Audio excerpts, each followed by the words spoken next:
ఆనంద ఫ్యామిలీ మొత్తం భోగి మంటలు కాచుకోవడానికి భోగి మంటలు వేసి ఆనందంగా అక్కడ మాట్లాడుకుంటూ చలి కాచుకుంటూ ఉంటారు.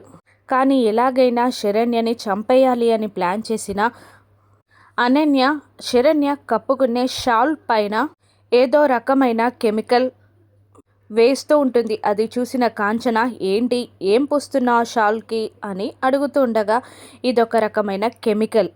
ఇది మంట దగ్గరికి వెళ్తే అంటుకొని కప్పుకున్న వాళ్ళు మొత్తం కాలిపోతారు. శరణ్య ఈ షాల్ కప్పుకొని భోగి మంట దగ్గరికి వెళ్ళడం, ఆ భోగి మంటల్లోనే అది కాలిపోవడం నేను చూస్తూ ఉంటా అని అంటూ ఉంటుంది అనన్య రాక్షసంగా.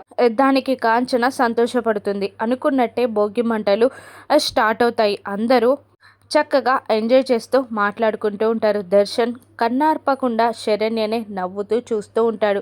ఫస్ట్ దూరంగా ఉన్న దర్శన్ మెల్లిమెల్లిగా అందరినీ తప్పించుకొని శరణ్య పక్కకి వచ్చి నిలబడతారు. శరణ్య దర్శన్ పక్కనే నిలబడడం చూసిన అనన్య ఓర్చుకోలేకపోతూ ఉంటుంది.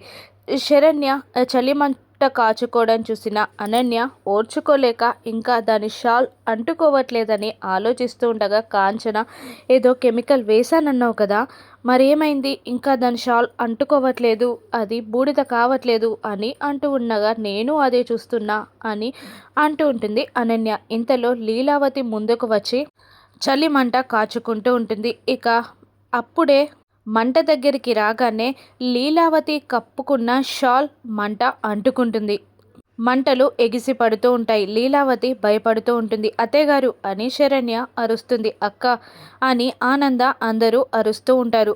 అనన్య కూడా షాక్ అవుతుంది. అత్తయ్యగారు అని అరుస్తూ ఉంటుంది. లీలావతి కప్పుకున్న షాల్కి మంటలు ఎగిసి పడుతూ ఉంటాయి. లీలావతికి ఏదైనా ప్రమాదమా, ఎవరు కాపాడుతారు, అసలు ఆ షాల్ ఎలా మారిందో రాను ఎపిసోడ్స్లో చూద్దాం. Thank you for watching.